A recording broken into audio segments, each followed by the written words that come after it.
Ini di Volendam, estate Volendam. Ya, kita ke bawah ini saya Volendam.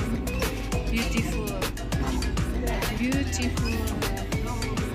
Yeah, beautiful.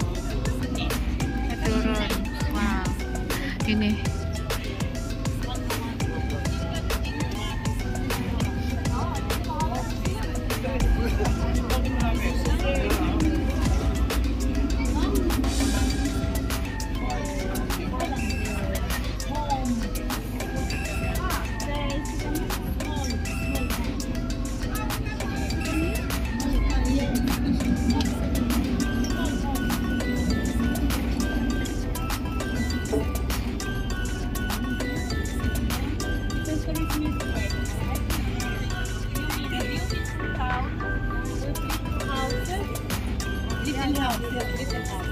Yes, so there were original very beautiful. That's very famous place.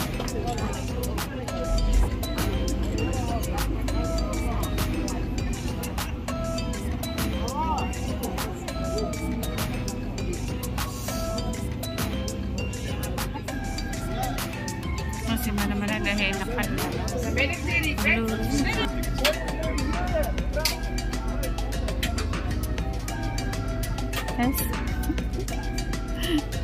Tunggu dulu sini. Cari lapar ya. Iya. Tapi katanya mungkin bagus banget, so beautiful itu rumahnya. Iya.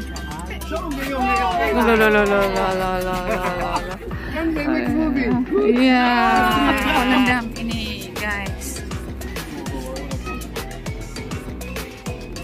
Waduh. Daerahnya bagus banget ya Mas Vio. Beautiful. Wow. Keren.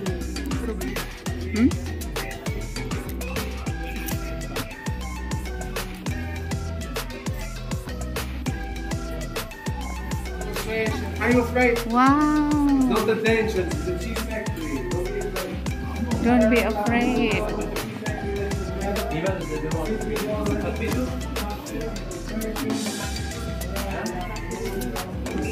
Oh, kita turun. Oh iya, iya asik banget. Iya, keren. Kita turun tangga guys. Kita mau lihat bagaimana cara buat.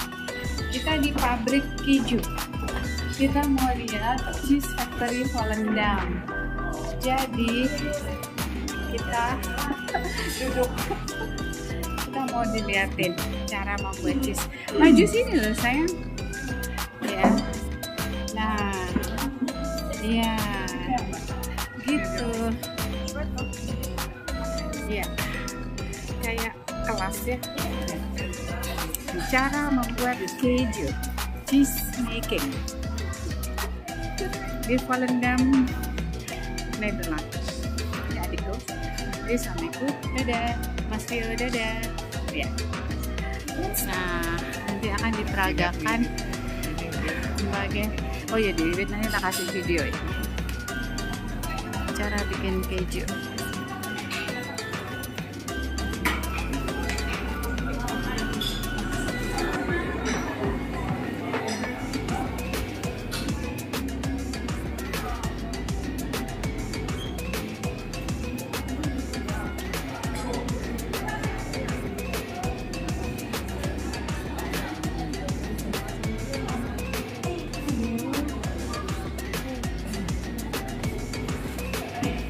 Good evening.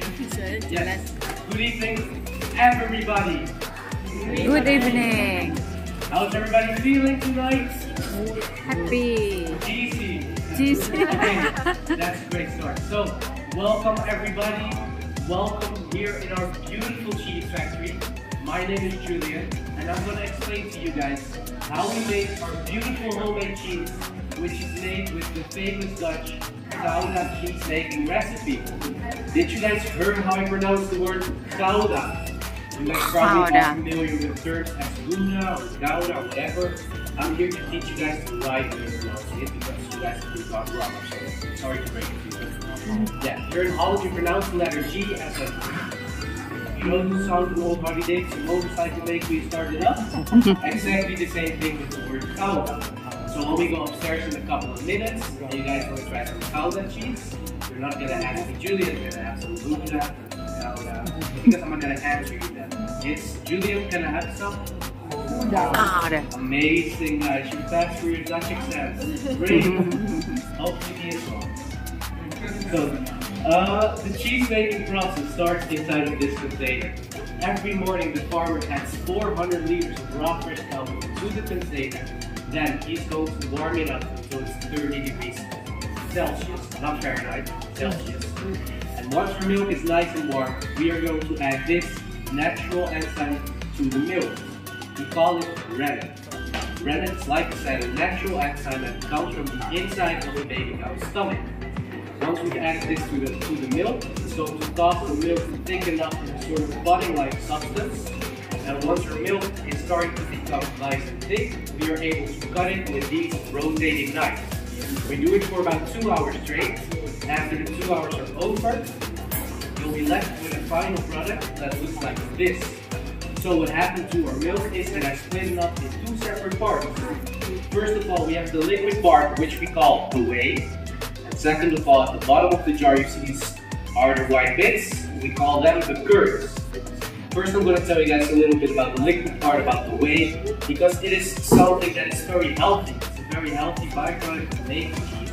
Like I said, it's a byproduct, so we don't use it for the actual cheese making itself. We usually give it back to the animals. The animals love to drink it. And because it's so healthy, it's also good for the quality of the cheese in the future if they will drink this. Because whey contains a lot of protein and a lot of vitamins. That's why the whey is also used for people that go to the gym. Probably if you go to the gym, you've also heard about the whey protein powder. It also comes from this liquid. So this liquid is very healthy. With that being said, you guys have probably noticed this about the people from Volendam. Walking around the parts of Volendam, you've seen some Volendam people, right? Did you guys notice how beautiful people are? There's beautiful blonde hair, blue eyes, smooth skin. And I was wondering to myself, how come the people of Volendam be so beautiful? So of course, I started to become a little bit curious. I started to ask the people a couple of questions. And one person from Volendam, excuse me, they explained to me, Julian, our secret is, we drink 1 glass of whey per day to keep all of the wrinkles away. Yes, that's very interesting, right? So of course, I started to drink the whey myself as well. And I've been on this whey guide for about 1 to 1.5 years now, and guys, let me tell you that it works amazing for me. Yeah, like I said, I drink it for about 1 to 1.5 years now, and look at my face, I'm 83 guys. 83! Who would have said that, right? So, actually guys, don't drink the whey. So, back to the curds. Remember these harder white bits at the bottom of the jar? It's going to be your future cheese. So what we do, we separate the whey from the curds, and all of the curds, they go into this little pressing bowl.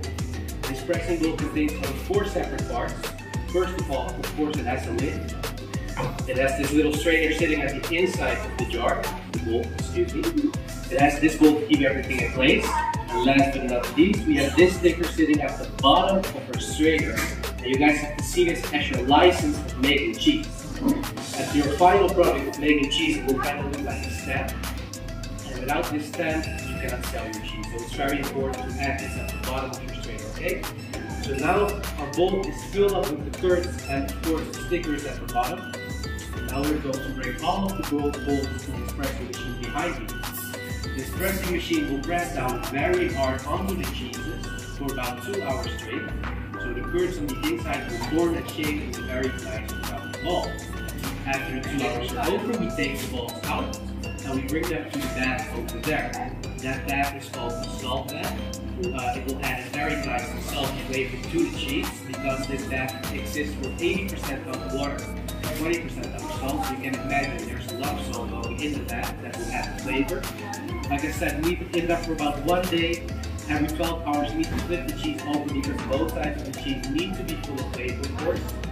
After the 1 day is over in the salt bath, we take them out. We leave them on the wooden shelves for 2 days to let the cheeses dry. After our cheeses are nice and dry, we can apply this yellow wax layer you can see on the outside of our cheese. And that's on there to prevent the cheese from getting any bacteria, molds, or other infections on there that you of course don't want to have. So now we're at the final step to make the cheese. It's my personal favorite step. It's the aging process. You know why it's my favorite step? Because you have to do absolutely nothing and just wait. How nice is that, right? So here in Holland we have a traditional way of aging our cheeses. We do it on the wooden shelves like you guys can see over there. Or when you take it upstairs, you on the shelves to the right, you fill up the cheese as well. That's how we age our cheese in Holland. It depends for how long you leave them on the shelves or how old you want to have your cheese. In this case, we're making a very young cheese, so we age it for about 4 to 6 weeks. Young cheeses are often eaten with breakfast or with cheese sandwiches, for example. We also have these very old cheeses. This is one of my favorite cheeses, the 3-year-old cheese. It's very salty. The reason why it's very salty is because it's very simple. We leave them on the shelves for a way long time period. Because remember the salt, right? It goes inside of the cheese from the salt vat. The salt inside of the cheese will extract all of the moisture out of the cheese. And the salt on the inside will start to crystallize, telling us before we go upstairs. And that is if you would like to bring one of our cheeses home with you, that is no problem at all. Because all of our cheeses are safe and sealed to travel with.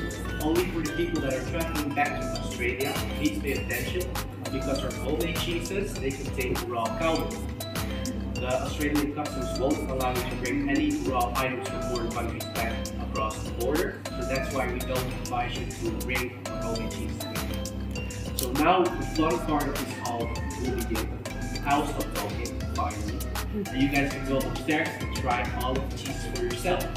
Because we're with such a big group today, I want to invite this part of the group to go upstairs that way. And you guys can just